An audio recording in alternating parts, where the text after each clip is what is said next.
He's seen politics up close, inside the U.S. Senate, inside press rooms, inside countries where democracy was tested and sometimes broken. From a distance, politics looks ideological, strategic, institutional. But when you strip away the marble, the microphones, the flags, is it really about ideas, or is it about human nature? And if it's about human nature, why would Ipswich be any different? Bob Waite, welcome to the Sane Estate. Thank you very much, John. I'm John Wolforth, doing the best podcast in Ipswich. Probably the only one, at least as far as what we're doing. But hey, I thought I'd throw it out anyway. But today, we are exploring a simple but uncomfortable question for some. Are local politics separate from national forces, or are they simply democracy at a smaller scale? I think Bob might have some insight on this, and that's why I've asked him to come on the show today, and he was gracious enough to do so. Very excited to hear what he has to say based on his experiences throughout the world, not just here. But for some reason, Bob, you have this fascination with Ipswich. You always come back, and, you know, we like that. We're happy you're here. So let's just hit quickly. You want to elaborate on the books that you wrote, Ipswich on My Mind and Ipswich Out of My Mind, and what is the fundamental difference between those two? Other than the title, not much. They're a compilation of columns that I wrote for the local news. I've got a third book coming that will be a little different.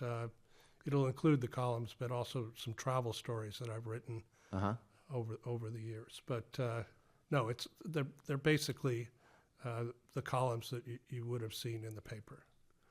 And working title? In and Out of Ipswich. Covering the bases. Well, right? Always have to go back to Ipswich in some form.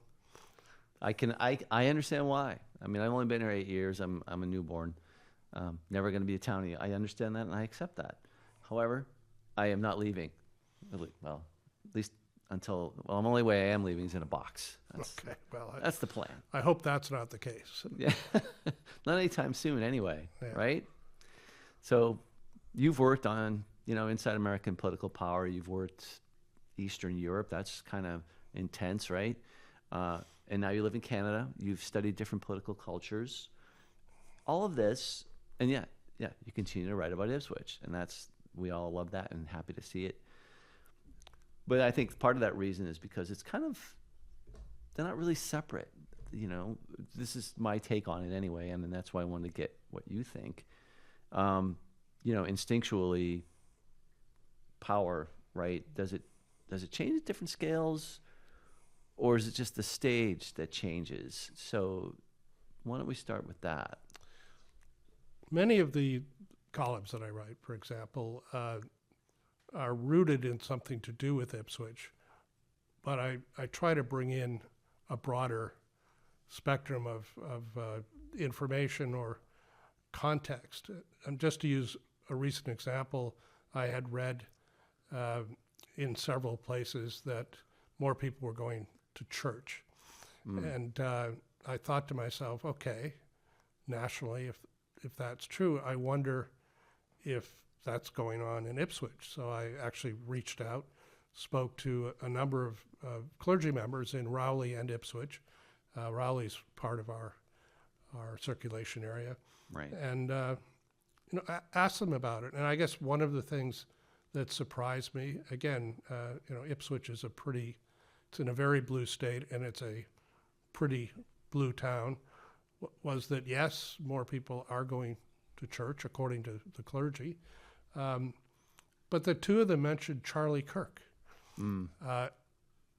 Not prompted by me, but they, in their relating their experience with young people coming into church, mentioned that, and that surprised me. Oddly, both of them said they didn't really know who Charlie Kirk was, but that their young parishioners did. So I think it's useful for all of us to, in a place like Ipswich, in a town, to see what the connections are between national and even international issues and what's going on here. So that's one example where I try to do that. And yeah, that makes sense. It's an interesting point, the Charlie Kirk angle. Yeah, If the end result is good, I mean, more people are attending church, great. I don't want to necessarily say I agree with the impetus of it, or at least why were they exposed to his teachings or his philosophy. yeah. But it seemed to be his admonition that young people should find spirituality. It didn't, according to, again, I'm just quoting the clergy that I spoke to. Sure. It didn't seem to them that it was overtly political. It was more about people searching for meaning. Yeah. Back to the old man's search for meaning, need. Right. It's. And man and women's search for meaning. I don't think we ever find it. Well, that's not actually true. We do, but maybe we don't find enough of it. Hence, we look for alternate sources. But do you think, when we talk about like left, right, as far as church goes, or religious affiliation or religious worship, do you really think that there's a dividing line between left and right, as far as the extent or population of but So all I can amount of people? Yeah, all I can do is quote other people's surveys, and so there's a tendency for churchgoers to be more conservative. But Okay. there are plenty of churchgoers Sure. who, going back to my younger days, who were on the left and opposed the Vietnam War, for example. Yeah. Or in this town, several clergy members were so committed to social justice and civil rights from this town. They went to Selma, Alabama, and marched. So, Really?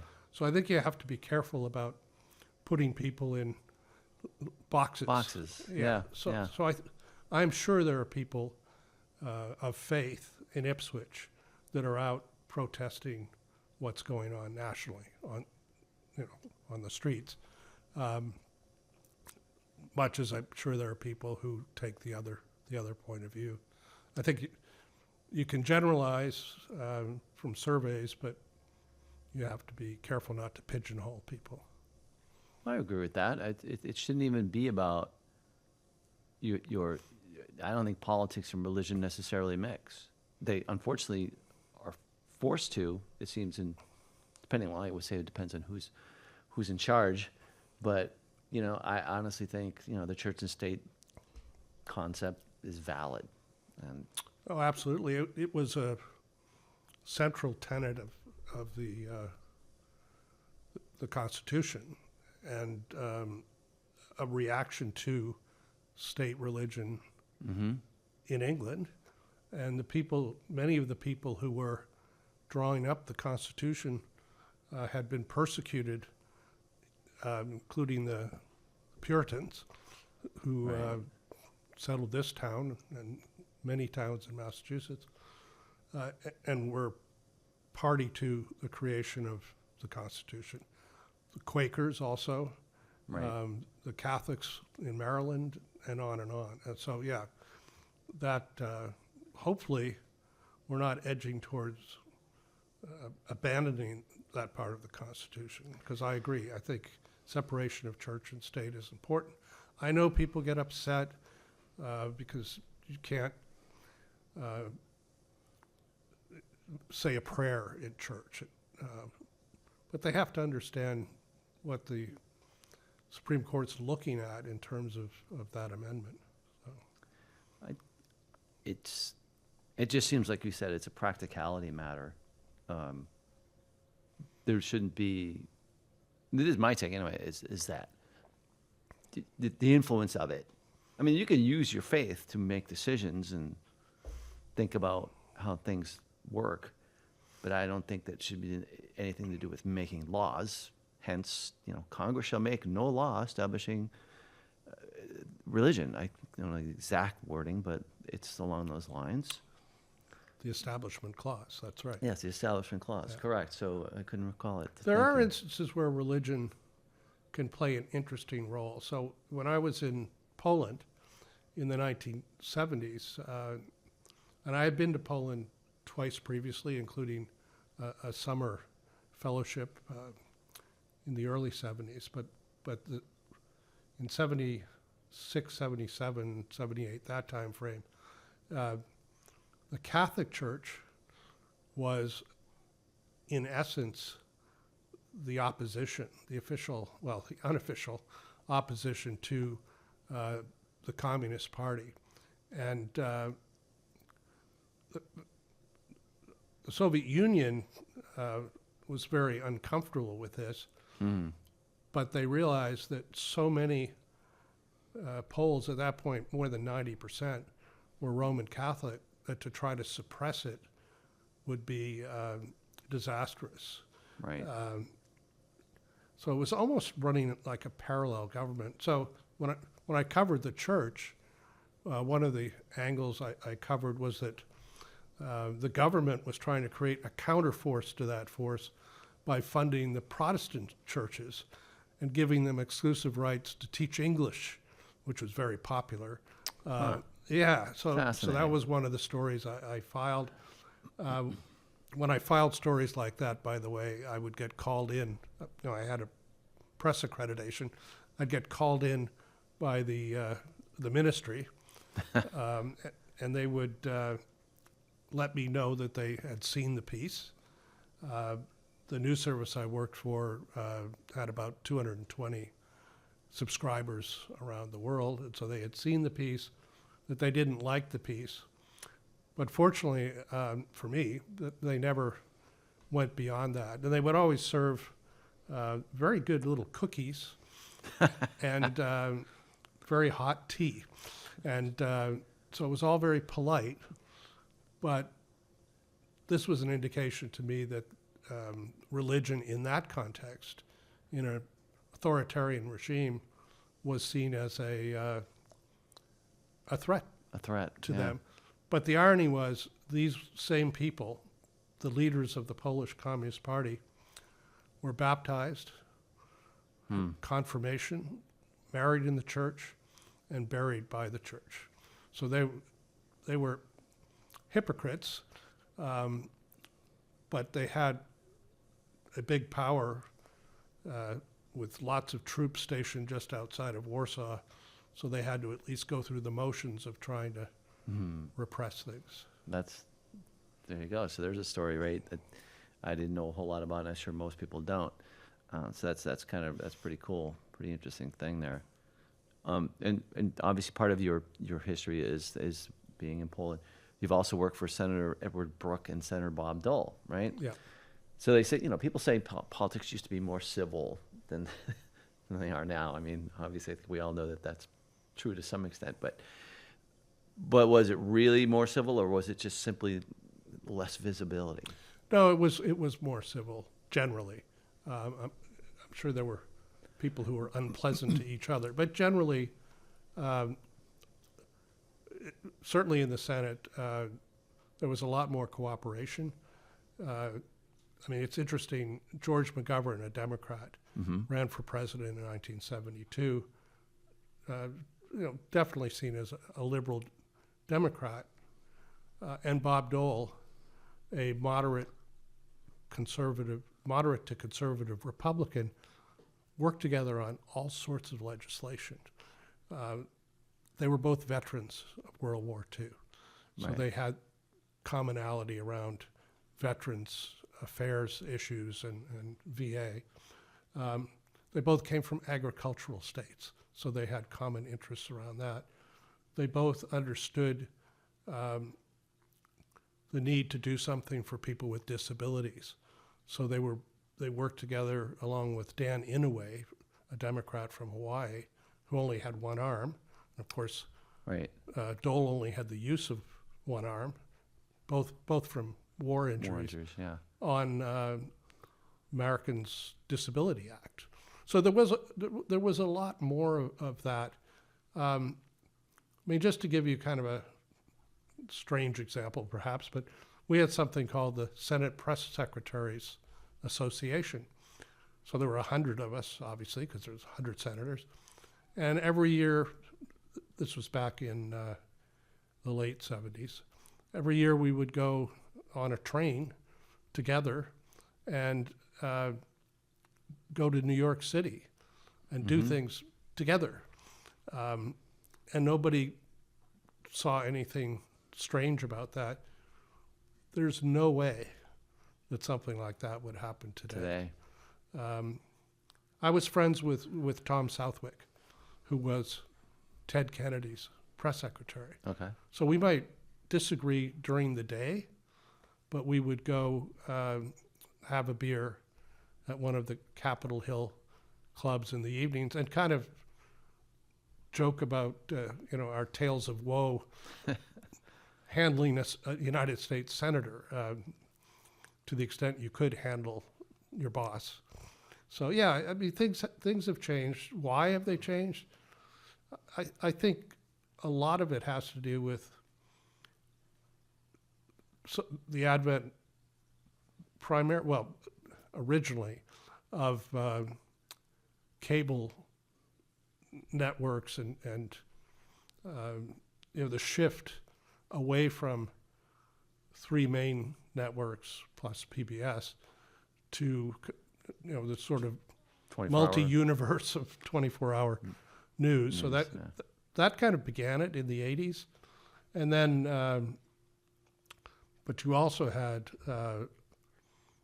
on both the right and the left, you had groups that not only disagreed with a bipartisan approach, but again, on the left and the right would put that disagreement into action by putting up alternative candidates. Right. That actually happened to Brooke in 1978. A guy named Avi Nelson, very popular, very conservative talk show host, ran against Brooke in the primary and came at him for not being conservative enough. So that was an early stage of that happening, and it happened at that time to 3 or 4 senators, and then it went from there. Then you had the Tea Party movement, and then you had social media. And social media has created, as I'm sure you've seen, or our viewers and listeners have seen, this kind of compartmentalized echo chamber where there becomes a feeding frenzy around what is news and what it means. And people are, in my opinion, more divided than ever. And we don't have the common goals, apparently, that we did coming out of World War II. I mean, coming out of World War II, people wanted to build a stable order. And so you had the International Monetary Fund, you had NATO as a bulwark against communism. In this town, there were people both in the Polish and Greek communities who very much understood that need because their mother country, in the case of Poland, was dominated. Greece had just finished a horrible civil war. I mean, in this town, there were actually adopted orphans from the Greek Civil War whose parents had been killed by the communist forces. So I see. It was all very real, and it united people that there needed to be a bipartisan approach to things like foreign policy. Now that the wheels started to come off with Vietnam on that piece of it. Right. Regarding that specific war, but in terms of the broader support for NATO, though, that survived and continued despite the Vietnam War protests and outcome. It's interesting that sort of situation, and it was being World War II. It's like obviously it was a weighted event. It was something that was critical that the outcome be beneficial to all. I think that was part of the reason we came together stronger as a people And then 9/11, right? That was another sort of a situation where briefly, we're all on the same page.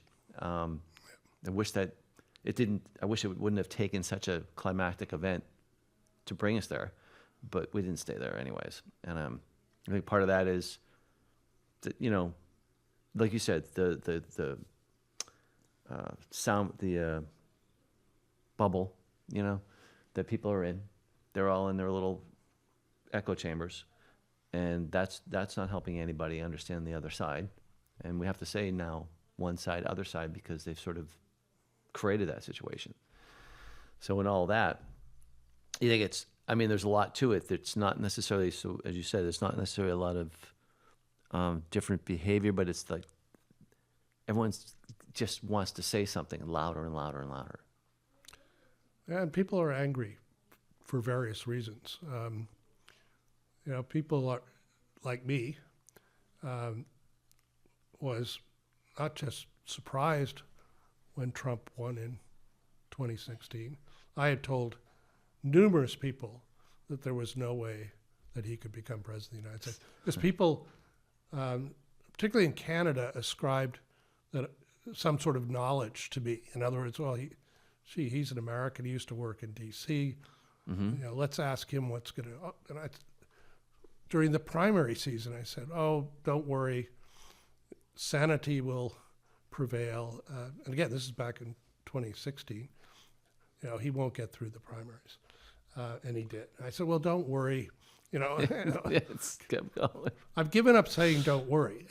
It's okay to worry. It's okay to worry at this but point. But my predictions were just completely wrong, and I'm learning from talking to people outside my bubble, that there was a lot of resentment and latent anxiety about where the country was going under what they see as the establishment. We're living in an establishment state here in Massachusetts, but if you spend time in Idaho or in Utah or northern New England. Even northern New England, yeah. Oh, yes, lots. I travel back and forth across that border all the time. And the northern third of New England is covered in Trump signs. Now, for those who are uncomfortable with that, it's also sparsely populated, so it doesn't really make much of a difference. But those people have legitimately felt forgotten. In other words, they're away from the power centers. Right. And then their kids really don't have a lot of opportunities, and that's all come home to roost. So I missed the resentment factor, as did most, particularly most people who spent too much of their time, like I probably did, in Washington, D.C., and didn't get out as much as I should have to listen to the rest of the country. And that's, the way they phrase it or frame it is that, metropolitan areas tend to vote more Democratic and rural areas tend to vote more conservative. And I don't think I don't think it's an inaccurate statement. So that makes sense. But as living in these areas, in the metropolitan areas or in areas that are maybe more blue than red, you don't think about the rural areas. You don't think about what's going on there. So you didn't really pay attention. And that's why we all were surprised. Yeah.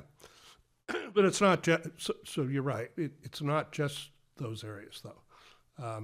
Sure, yeah. Particularly in this last go-around in 2024, for me, a surprising number of urban young people and Hispanics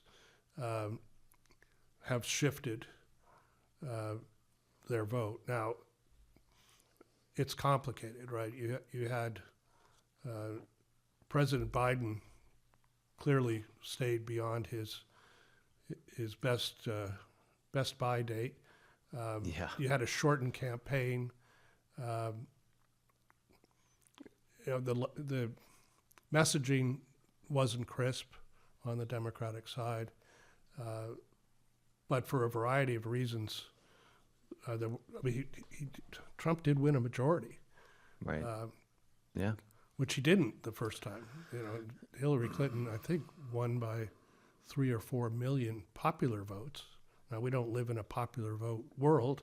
Yeah. We where live in that an really matters. electoral world, but Trump actually won the popular vote. And again, I did not predict that. So don't ask me, by the way, to predict anything. Well, because you try and use reason and rationalization for these things. It doesn't. Oh, I seem to think fit in I that. think like most of us, I also carry a bias. Right. Well, yeah, presumptive. So I'm yeah, actually bias, one of the last living Republicans, probably in Massachusetts, and I've sort of stubbornly remain. I mean, I think Republicans are about 11% of the Massachusetts electorate, Really? registered Republicans. I'm a registered Republican. Interesting. Okay. But I'm a Charlie. I describe myself as a Charlie Baker style Republican, or a, going way back for some of your viewers, a John Volpe, or Governor Francis Sargent type of Republican. Okay. Those Republicans tended to be socially liberal Fiscally conservative. and fiscally conservative, and their real job was to keep an eye on this party, the Democratic Party, that is in such a majority that without some sort of brake system, they can do anything they want.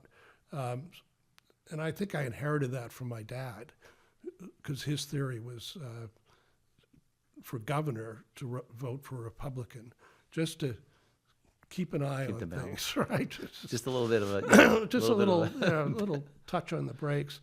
But that system's broken down.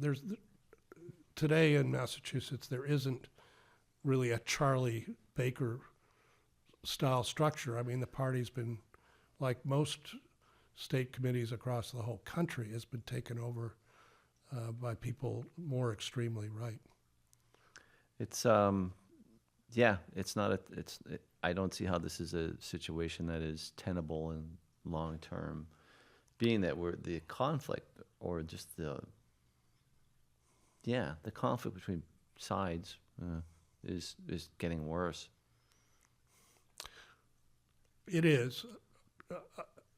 I do take some solace in the fact that, at least according to polls, people are beginning to understand the effects, and I'm talking about working class people, the effects of some of the policies of this government.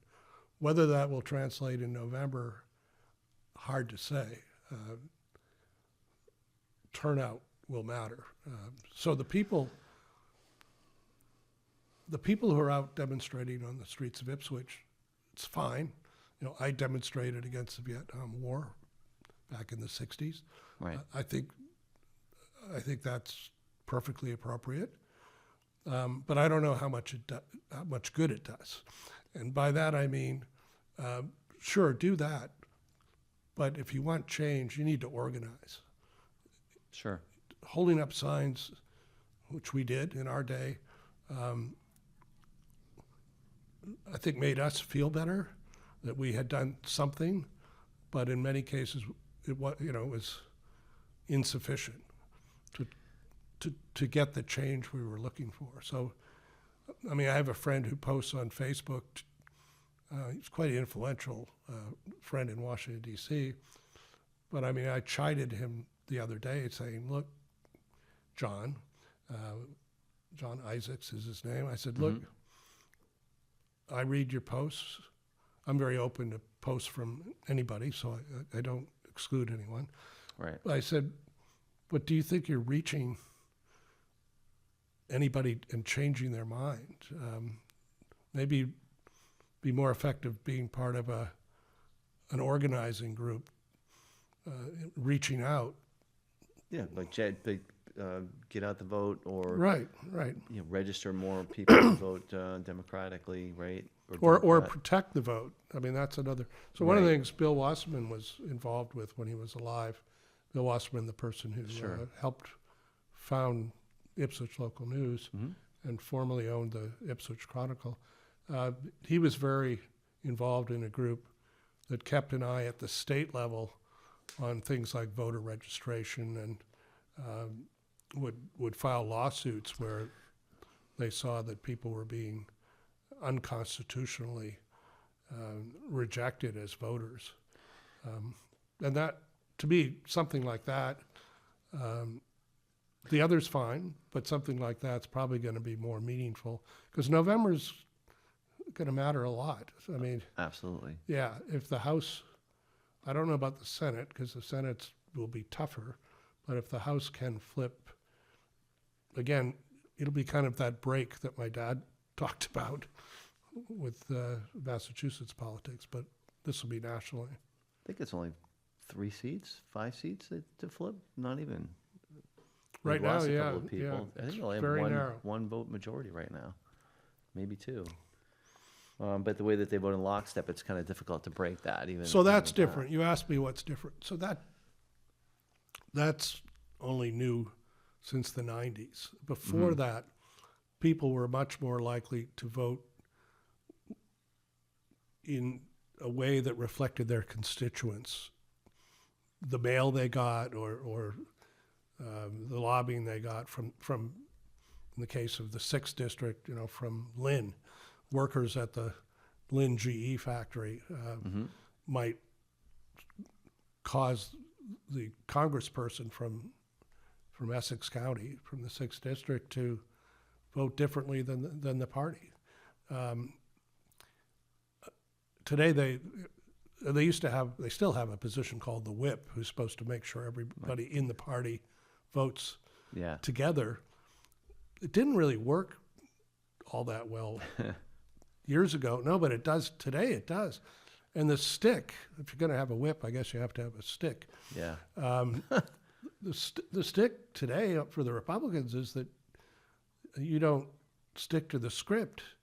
You're going to have a primary opponent, and he or she will be endorsed by the President of the United States, which makes life difficult.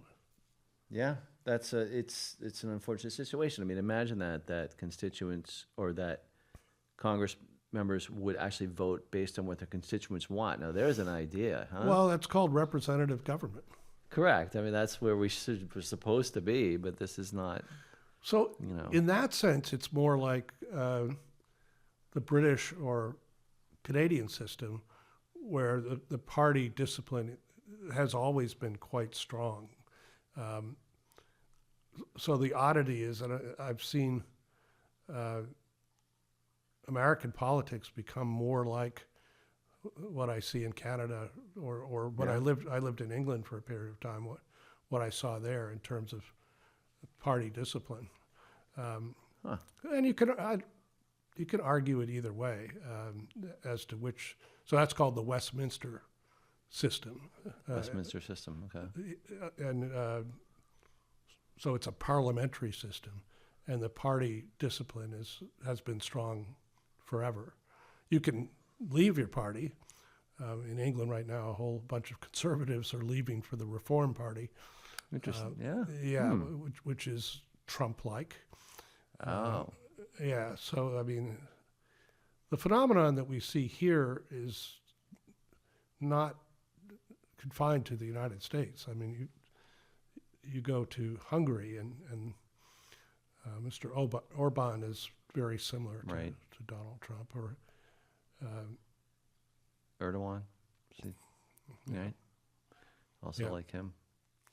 What else we have? Well, can't think of anyone. Well, Putin. A little bit more extreme, but that's. I just never could figure out how the president of the United States would choose the word of a dictator of a communist country, or maybe formerly a communist country, over the word of his own intelligence agencies. I know. That was mind-boggling. But and like you said, we didn't anticipate how we got here. how did a man who incited an insurrection to stay in power end up winning the next presidential election? That was one that I could never figure out. And Well, I mean, he obviously, among a significant number of people, touches, I don't want to say a nerve, but they see in him somebody who might be able to solve their problems. They feel like they've been shut out of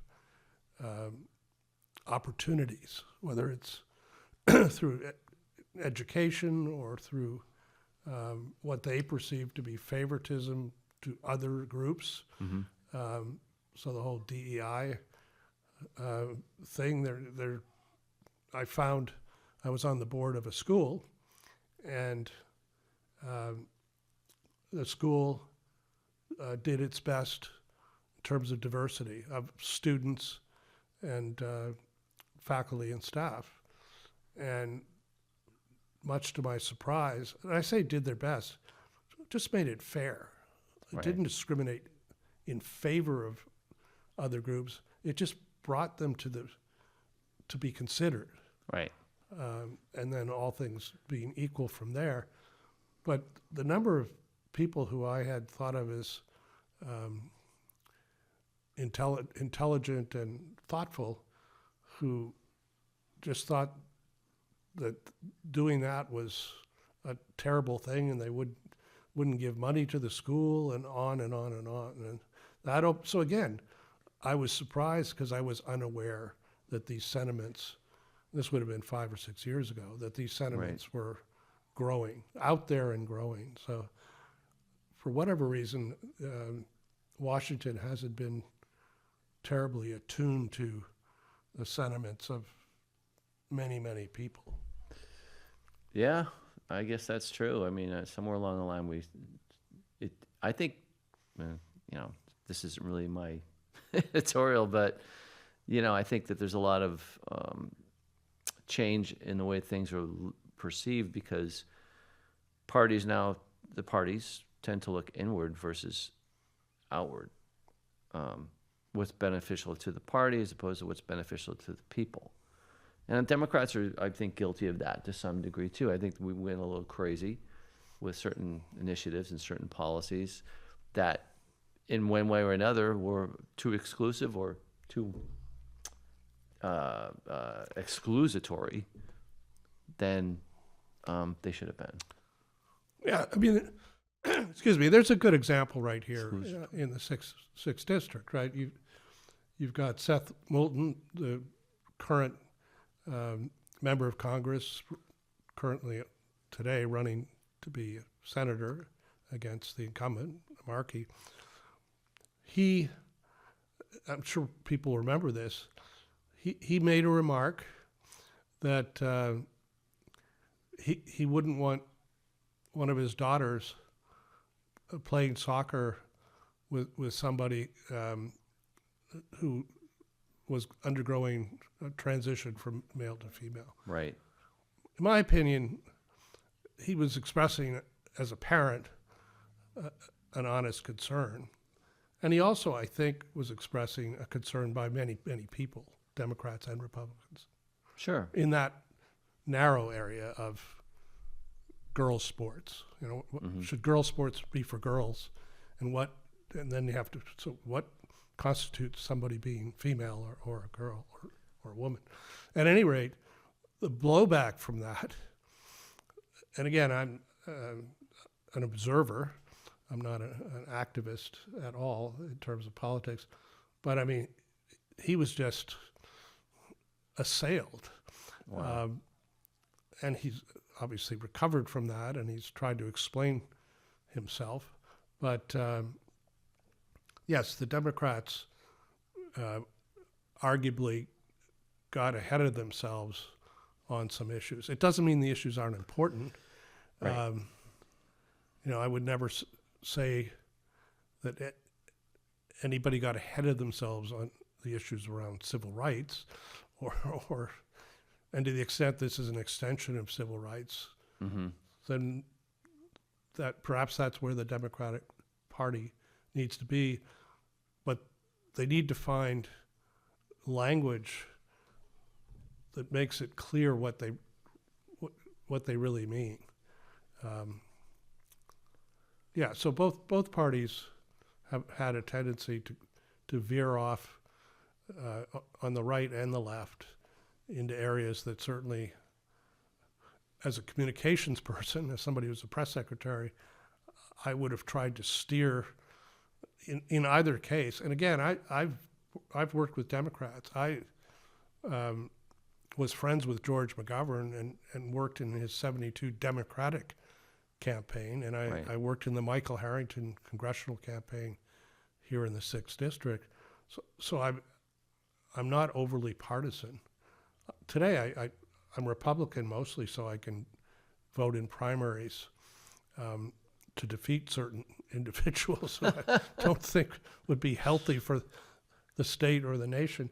But in my job as a press secretary or a spokesperson for a company, or in the Reagan administration when I was there, part of that job is to try to convince your client or your senator that there are consequences to doing or saying certain things, and that here's a better way to say it, or in the extreme, maybe you shouldn't say it. You should say it. You know, this, and you operate as a two-way communications tool. People think of press secretaries as only projecting messaging, but at least in my world, the good press secretaries were also listening to the press and to others, to the public, and would convey that information back to the senator, or again, the client if it's a corporate situation. So better communication between sides, better cooperation. Yeah, I mean, that's true of press secretary job. It's also, I did investor relations for a couple of companies. A big part of investor relations, again, isn't pushing out your message. It's receiving back, particularly from the analysts, the people who cover your company, or large shareholders, or any shareholder, how the messaging's resonating. And if it's not, figuring out how to change it, or at least soften it. So would you equate that with local politics? And is there enough of a divide between, like, if it's town meeting, for example, I mean, do you see these forces evident, that the right and the left pushing against each other? Or is this something that is sort of, as somebody phrased it, you clock your party affiliation at the door, you check your party affiliation? Yeah, that's a good question. I did see it back during the Vietnam period. There were people who brought forth statements condemning the war and things of that sort. And there were people who said, this is not the forum for that. Very similar to what you're hearing right now here in Ipswich. And I see the comments by some people that it doesn't have any place in town meetings or votes. And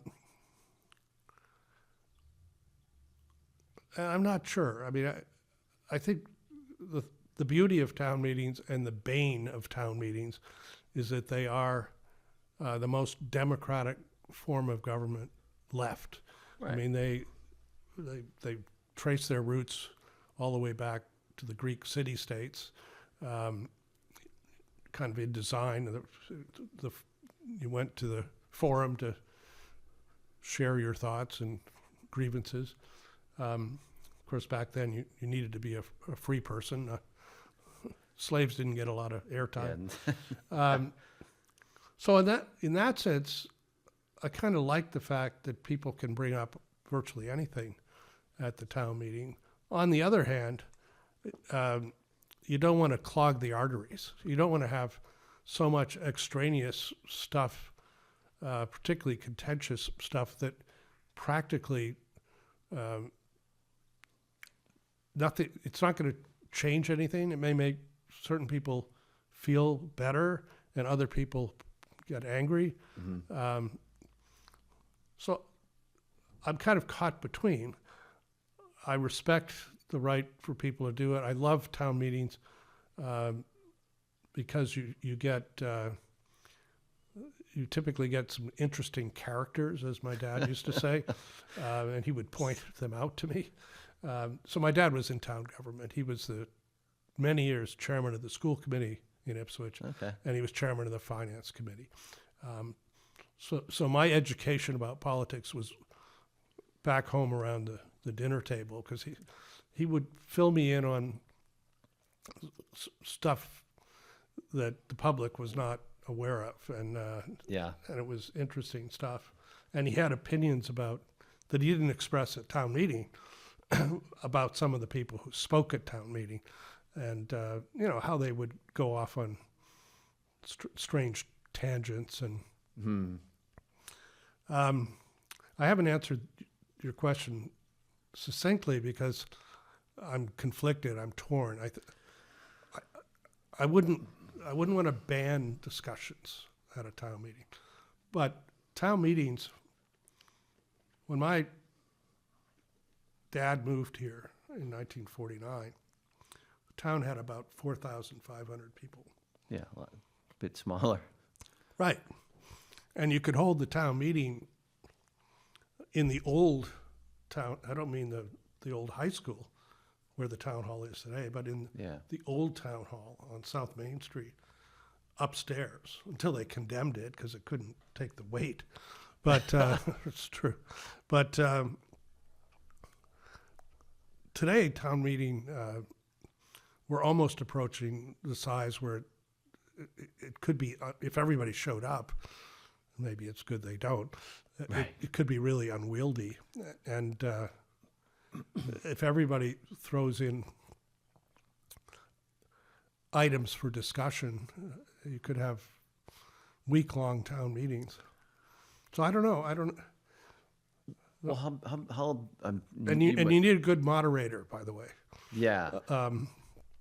So how big is? I mean, you can help educate me on like the warrant. Like how many items are allowed on a warrant? How many? I don't know that there's a limit. Really? I don't know. Oh, okay. But I haven't heard that there's a limit. Interesting. Yeah. I mean, and I think that's what part of what you're saying contributes to the long-winded meetings, and often there's a lot of too many voices, so we don't get to a point where there is an actual decision being made until you put it to a vote. But even getting to the vote is obviously problematic. So I ran communications, government relations, and investor relations for a number of companies like IBM, CIBC. At CIBC, we would get it's a big Canadian bank, and we would have people that had all sorts of proposals. Excuse me. And they would speak forever. So I spoke to the CEO and I said, this isn't working. Let's have a big clock. Big clock up on the stage. And tell people they have 3 minutes. Yeah, that makes, It worked. Sure. Excuse me. And anybody who ran over felt the pressure from the audience. So it didn't have to be from the stage. It was from the people around the speaker telling him, Brilliant. yeah, your 3 minutes is up. So we didn't have to do any, no gavel pounding or any of that. It was self-regulating. So there's an idea for whomever's running this thing this time. Well, how do you feel? When is we're not going to have a new town manager for a while, right? That's my understanding. Is there The fall, maybe? it's a process that they're following that's taking a bit of time, although the interim town manager seemed to utilize his powers pretty efficiently or quickly by firing that I saw that. Yes. finance. Yeah, can't remember her name. I had lunch with the editor of the paper, and we were chatting about that. And I would just say it's a matter that needs more examination and more explanation. And Right. it's very opaque at the moment, That's the I to think say the problem. least. Right. I think that's a problem with a lot of things, right? Transparency, being that So that's the value, though, of the paper. I mean, I think it has many attributes, but I think a newspaper, maybe particularly a printed newspaper that goes to every house, so everybody gets to see it, or at least if they want to, open it and read it. It's a vital mechanism in terms of transparency, or at least it presents that opportunity if the reporters are diligent, and I think Amy and Trevor are. So I think it's something that should be, not to do a little pitch on behalf of Ipswich Local News, but I think people should be aware that they have something special and that it's very important to the functioning of the town. And there may be times when it will feel intrusive because it's going to ask difficult questions of elected and appointed officials, but that's part of what you want from a newspaper. I mean, so it's not a dying liberal rag, as this one No. commenter described it? No, and I don't quite know where that comes from. I don't either. I wonder, so one of the things they do, so this is just my observation. One of the things they do is they do print press releases from various sources. Sure. My opinion, the Democrats do a much better job of putting out the town committee press releases. No, I think that was sort of my opinion on it. So too. the Republicans should get off their duffs and put out some press releases or do whatever. It's going to be a difficult balancing act right now because with Moulton, who in my opinion is always ready to move up to a higher job. Yeah. He's done this is like the third time, including the job he got as congressman. He took away from an incumbent, so it's fine. He's ambitious. New blood, right? At least at that point. But there's a whole bunch of people who have jumped into the race to replace him. Yeah. It's a cascading domino-like effect. So there's 5 or 6 people who want to win that seat, and I don't blame them. Being a member of Congress is a good move up for a lot of people. Yeah. But they're all actively seeking press interest. And so you're going to see them, whereas I think there's only one Republican candidate. Well, I mean, kind of do the math. Yeah. Right. Hopefully, if there were 6 Republicans wanting to run, you would see more coverage of that. John Muldoon specifically, and probably overriding Bill Wasserman, who was a liberal Democrat, no doubt about it. I mean, I knew Bill well, and that was, I mean, he was a state committeeman for Right. Democratic Party here. John Muldoon, from the get-go, wanted the paper to be nonpartisan. I mean, that was part of his ethos.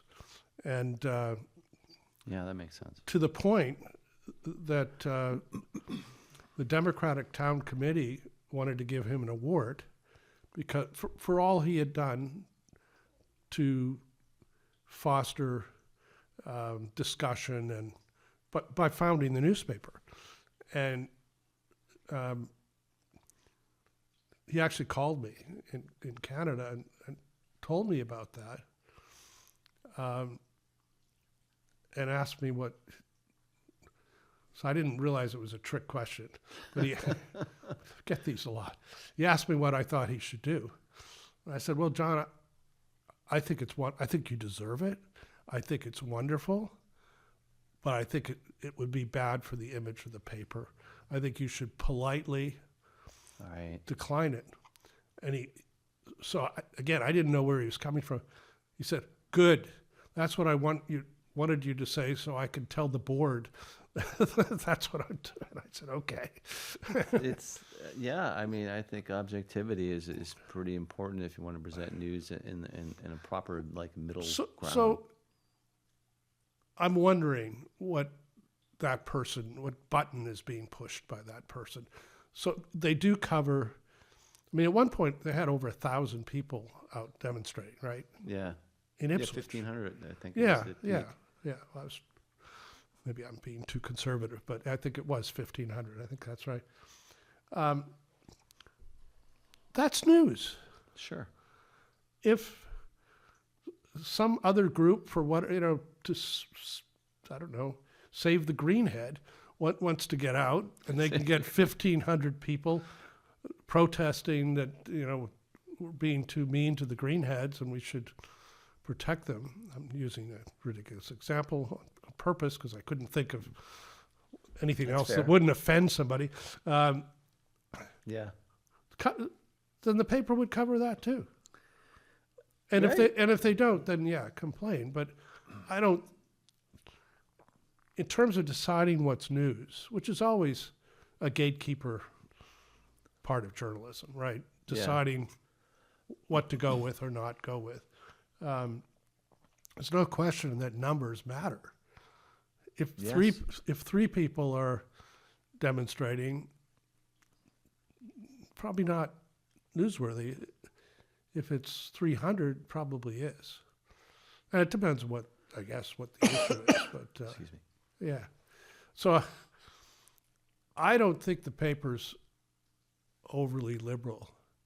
And maybe I don't know if anybody reads the column, but maybe they see me as being overly liberal, but that's not my intent. I'm sure it's not Doug's intent or any of the other opinion writers. Certainly the Running with the Birds column, I think is pretty clean when it comes to political point of view. There's no. It's one of my favorite columns, by the way.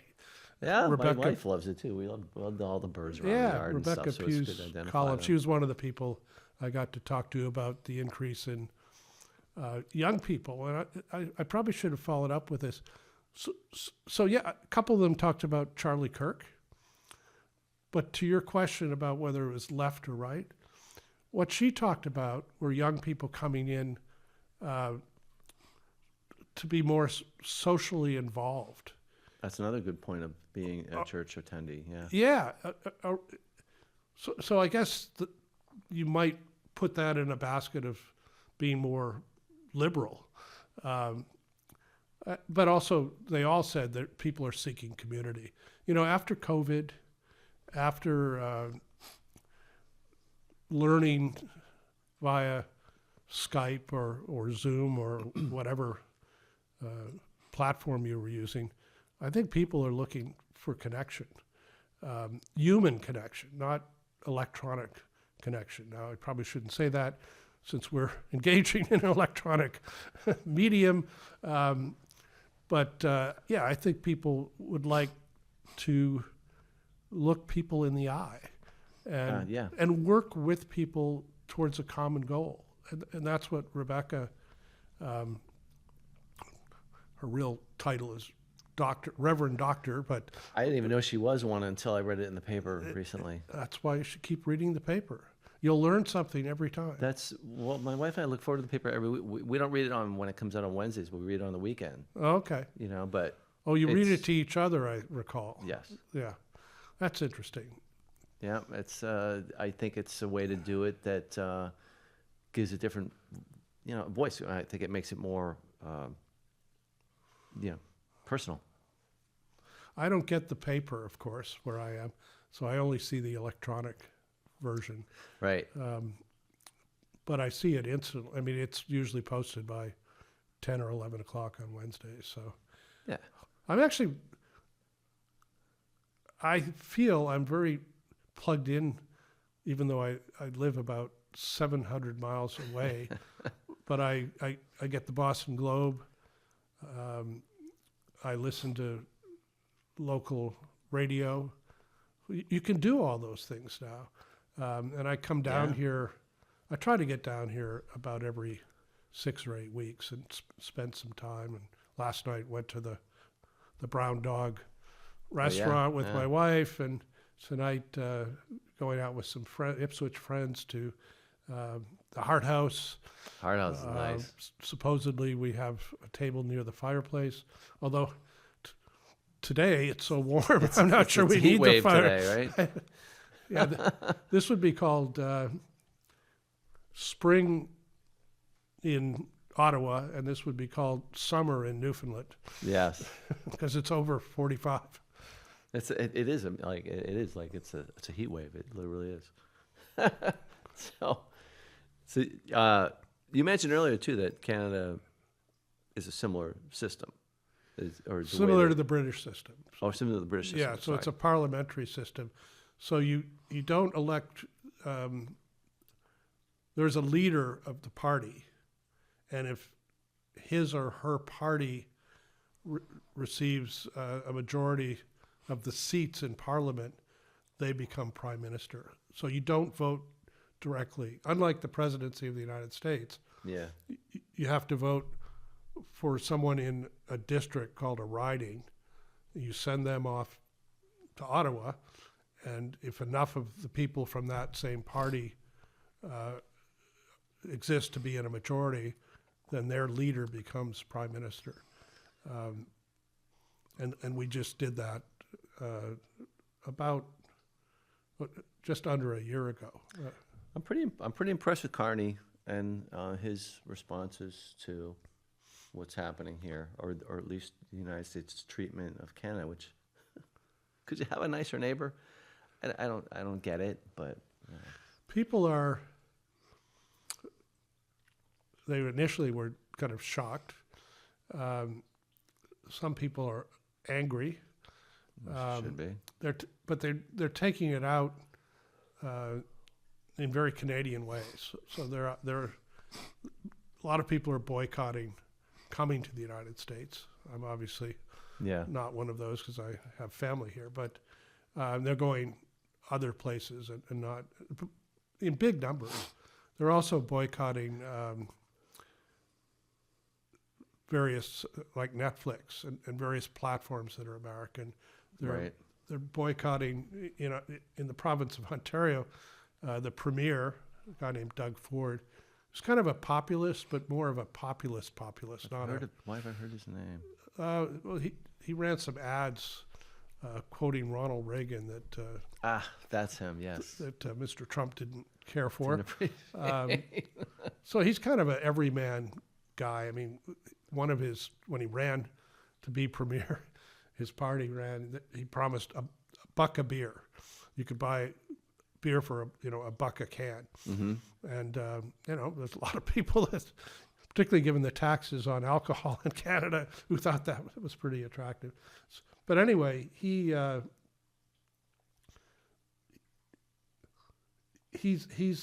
taken all of the American alcohol off the shelves. Much like New Hampshire, Ontario's the largest buyer of alcohol in the world. Really? Because it's a monopoly and it's a big population place. I mean, New Hampshire's cute, but we're talking. And I stop there every time on my way back home because I save about 50% on Johnny Walker or whatever it is I want to buy. But he made a big thing about all the Kentucky bourbon, all of the California wines. Right.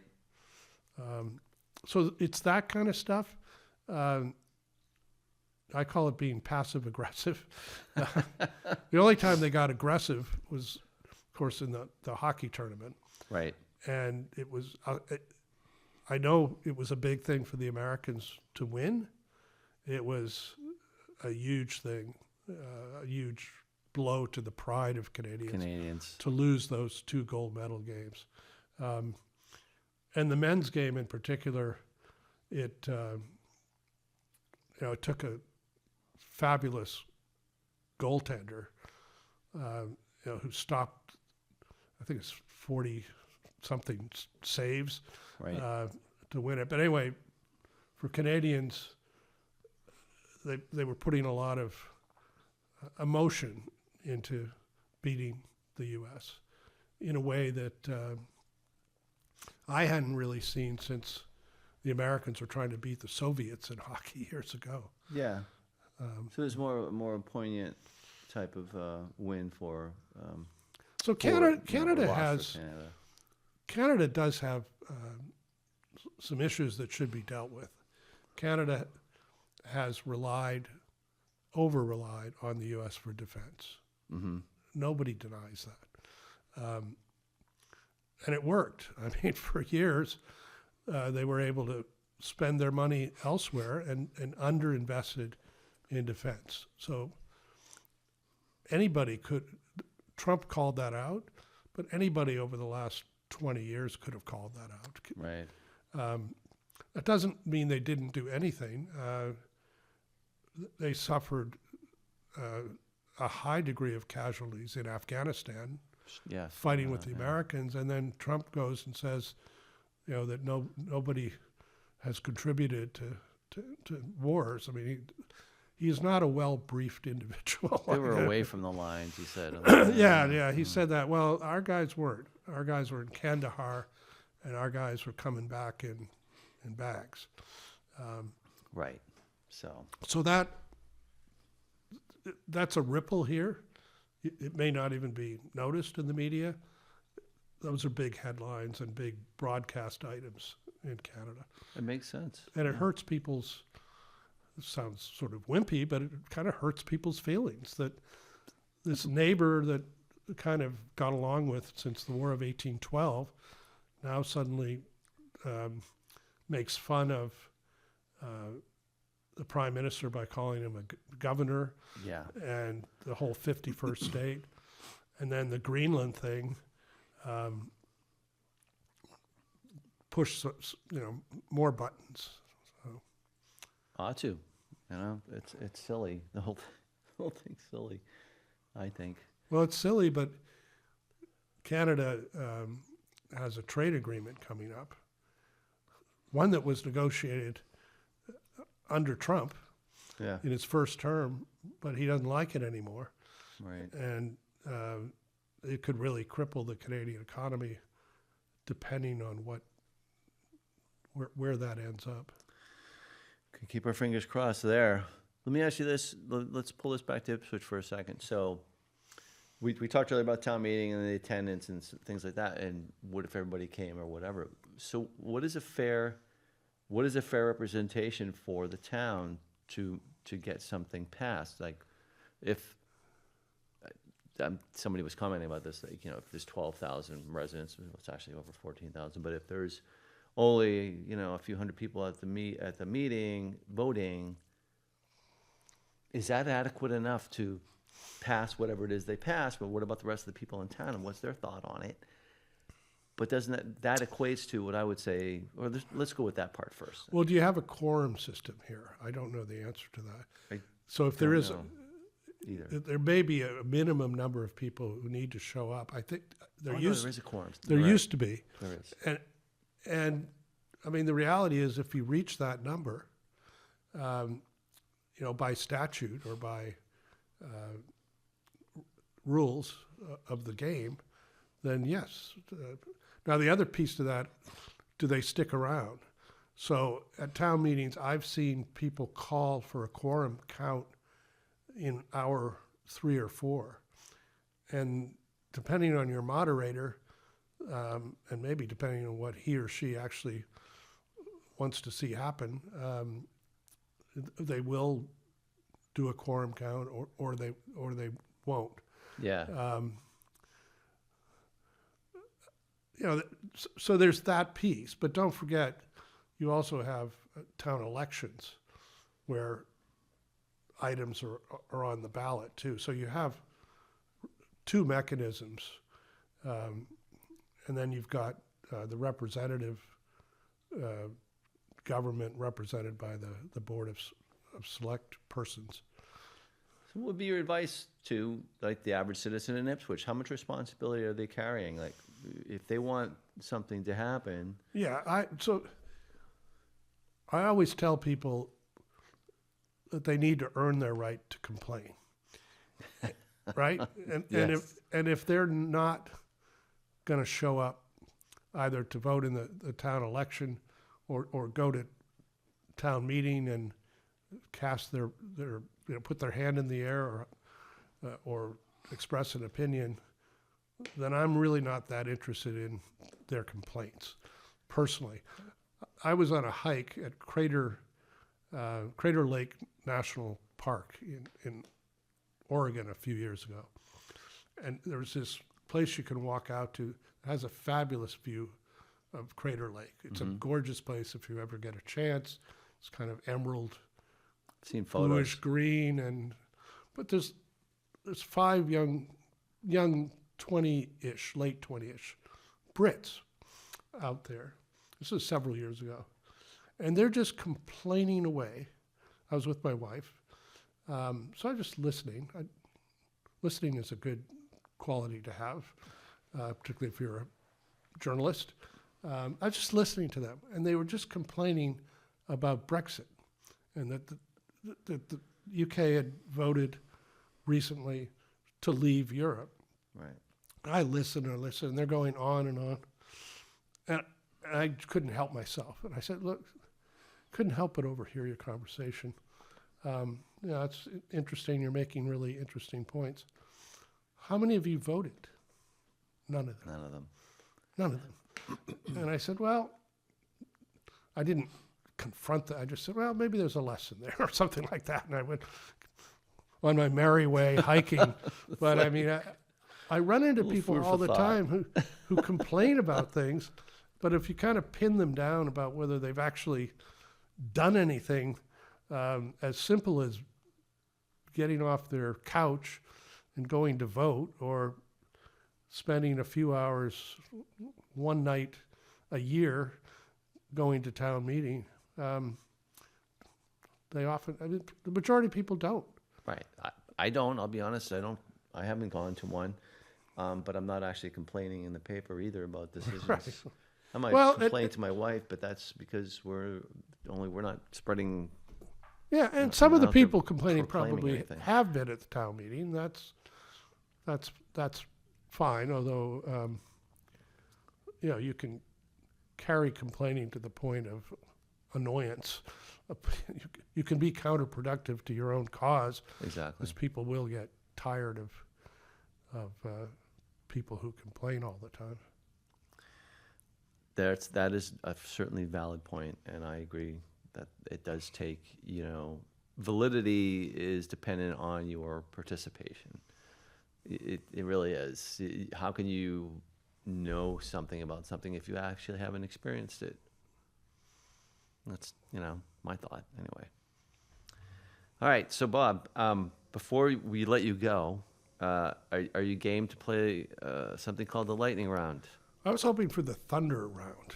Thunder. Well, you can do the thunder round. We'll call it the thunder round today.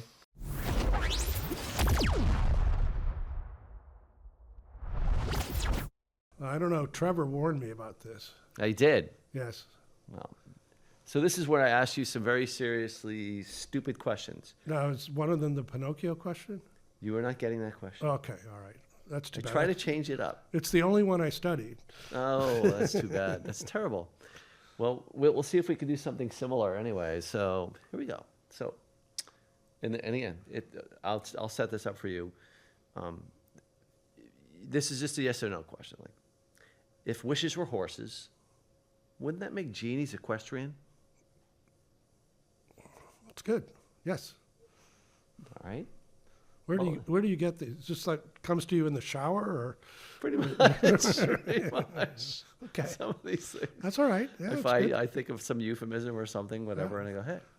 And I take it you don't inflict these on your spouse. You wait for people like me to Oh no, I do. share the. Oh, you do. Oh, Oh, yeah. okay. I do. All right. Yeah. She likes to play. She's All right, cool all about right. it. She's Good. Okay. you know. Okay, B or 2. A pickle hob or pickle helm is A, a cup for eating pickles, B, a Prussian helmet from World War I, C, a musical instrument, or D, a new potato chip flavor. Those are all good. But there's 2 different things, right? Yeah, well, it's a multiple choice, but you have a pickle hob or a pickle helm. It's the same thing. It's just 2 different terms for it. Maybe I'll go with the helmet. It is the helmet. The reason I If you kind of look at the helmet there, I'm thinking this is like the Austro-Hungarian Empire. the or Prussian helmet. Or the Prussians or Germans, yeah. Did I not say Prussian? Yeah, it's a Prussian helmet. Okay, yeah. And I saw that. I saw like an old episode of Hogan's Heroes. Like saw the credits, and I thought of that. I was like, "What was that helmet called? I want to know." So Can I quit at 2 for 2? no. All right. Typically, if someone is of sound mind, is that sound crickets, a car alarm, or the Jeopardy theme song? I can hear that's the theme song.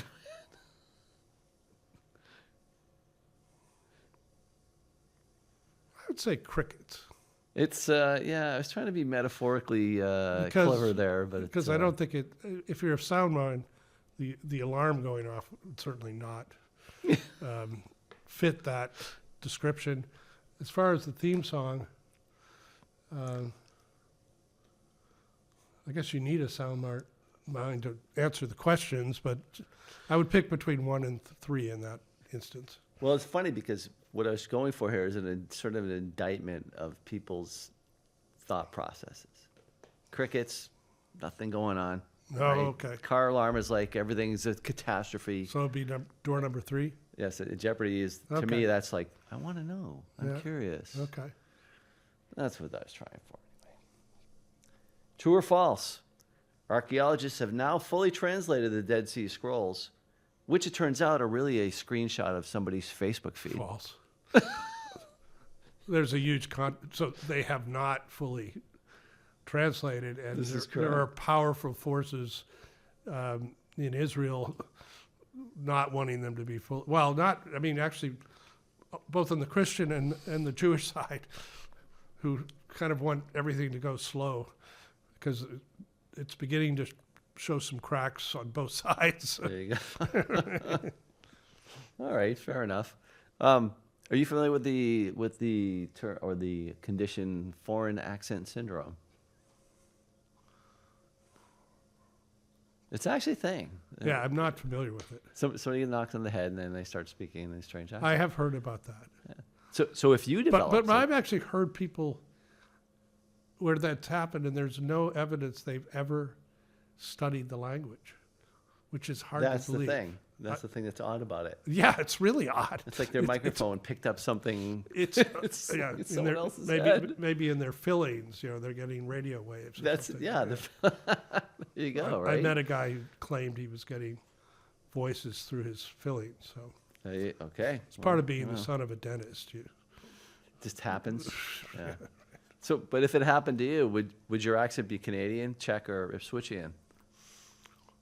Ipswichian. So I'm a bit of an oddity. My dad is from Massachusetts, from Athol, Massachusetts, and I grew up here. But my mother is from St. Louis originally, and she had a flat Midwestern accent. So I believe, or I'm told, that my accent's a little flatter than some of the more bizarre linguistic twists of an Ipswich accent. But I would say my default is Ipswich. Ipswich, yeah. I would think that would be it too. So, I can fake a Canadian accent when I have to. There you go. A. That's all I know. Well, Take off, A. out and about. So you mentioned Athol, right? Yes. And this is just a funny aside because I just have to say this because I think it's funny. They did a takeoff on whatever radio show it was, and they had Peter Falk as like doing the Chronicle bit. Mm-hmm. You know, he visits different towns. So he's like, he's going to go visit Athol. And he's like, join me for Falk and Athol. Athol has been the butt of a number of jokes. No pun intended, but obviously there's one there. When Endicott Chubb Peabody, a short-term Democratic governor of Massachusetts, was governor, he was not terribly well regarded. Yeah. He had played football for Harvard, played center, which is a position where your head gets pounded. I played center myself, Yeah.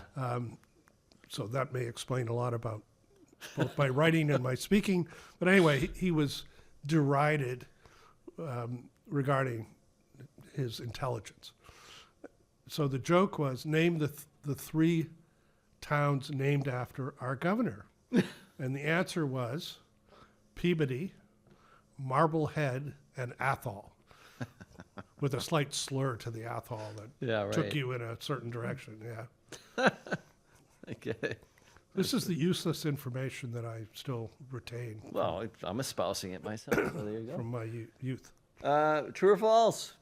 Dual citizenship requires multiple personalities. It's probably true. Yeah, I mean, you're Speaking speaking from to, experience. right. You're speaking to somebody. So my wife says that I shift when talking about things with Canadians versus Americans, and my younger brother Tom says that I'm chameleon-like when it comes to discussions with Americans.